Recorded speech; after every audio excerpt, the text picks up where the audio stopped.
और बढ़िया से हम लोग समझेंगे इस विस्तार तरीके से।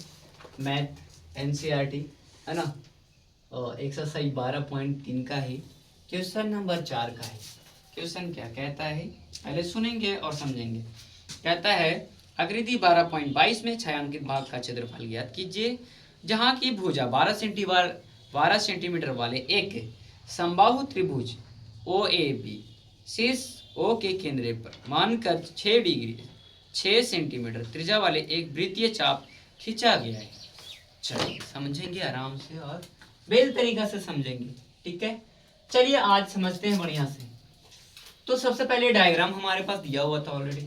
ये वृत्त है और इसी के अंदर में हम त्रिभुज बना है। ये हमारा यहाँ से यहाँ तक का वैल्यू 6 सेंटीमीटर दिया है और ये पूरा का नीचे का 12 सेंटीमीटर दे रखा है। चलिए अब त्रिभुज और वृत्त का कमाल देखना है। त्रिभुज भुजा बराबर क्या होता है, 12 सेंटीमीटर दिले, जो दिले हैं लिखेंगे। थीटा बराबर 360 डिग्री है, लेकिन ध्यान से देना है उसमें कुछ हमारे ये जो भाग है छट भी जा रहा है। मतलब ये आइसक्रीम जैसे सॉरी केक काटते हैं ना, केक तो उसी काटने से ही निकल जा रहा है, तो उतना भाग के छाट ही ना पड़ेगा। जब छाटे पड़ेगा तो हम जान नहीं 6 डिग्री बना, 6 6 कितना होता है 36, तो 6 से 10 में गुना कर देंगे तो 6 दांगे कितना हुआ 60। यही 60 का कर दिए घटा दिए, जब घट गए तो 300 बचा।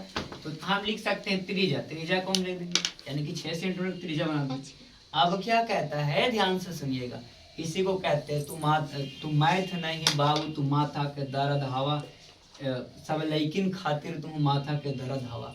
तो ये है ना बहुत ज्यादा ही वायरल होने का योग्य है, लेकिन हम अभी दिखाता हूँ और बताता हूँ आप सबको। समबाहु त्रिभुज का क्षेत्रफल अब सूत्र लगाना है, क्या होता है √3/4 भुजा स्क्वायर, यानी कि हम ए भी लिख सकते थे, लेकिन इसका वैल्यू जो है सेम बैठाएंगे। भुजा कितना दे लेते 12, 2 बार है 12 12, तो देखेंगे 4 या 12 काट दिए, यहाँ बचा 12 और 3, इसको हम मल्टीप्लाई कर देंगे। मल्टी 12 36 हो गया और यहाँ रूट है तो रूटे कर देंगे। अब हो गया यहाँ की कहानी खत्म। क्या कहता है अब कि अब क्या कहेगा, ध्यान से देखिएगा। अब क्या कह रहा है, अब क्या कहता है, दीर्घ त्रिज्या खंड का क्षेत्रफल होता है theta upon 360 degree pi r square. अब यहाँ वैल्यू थीटा का 300 था, 300 रख ली और नीचे का वैल्यू 360। अब 22 पाई का मान 22 है ना, पाई का मान 22 बटा था और त्रिज्या कितना था हमारा ये वाला 6 तो 6 का स्क्वायर यानी कि 6 से 2 बार लिख दिए।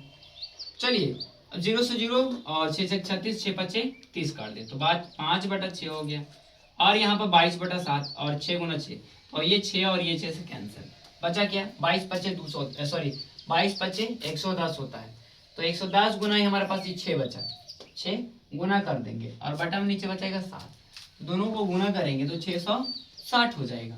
तो अब कह रहा है पूरा से मिला के, इन दोनों से मिला के एक छायांकित भाग, मतलब एक भाग है कि कितना क्षेत्रफल बच रहा है त्रिज्या खंड, तो वही कह रहा है कि कुल छायांकित भाग का क्षेत्रफल बराबर समबाहु त्रिभुज का क्षेत्रफल बराबर प्लस दीर्घ त्रिज्या खंड का क्षेत्रफल। तो हम लोग को मालूम था कि जब यहाँ तक खाइए है तो भेल जोड़ को चिल बना दो उतना, जब यहाँ तक आंसर भी है तो यहीं तक रखेंगे। ये था वैल्यू कर दिले यहाँ रख दिए, दोनों को मिला को हो गया। अब जब मिला हो गया आंसर भी ऐसी दे ले तो बना दीजिए, ये हमारा आंसर हो गया। तो हम कह सकते हैं कि पूरा कुल के छायांकित भाग का क्षेत्रफल ये प्राप्त हो गया, तो इसमें आंसर हो गया, देख लीजिए मन से।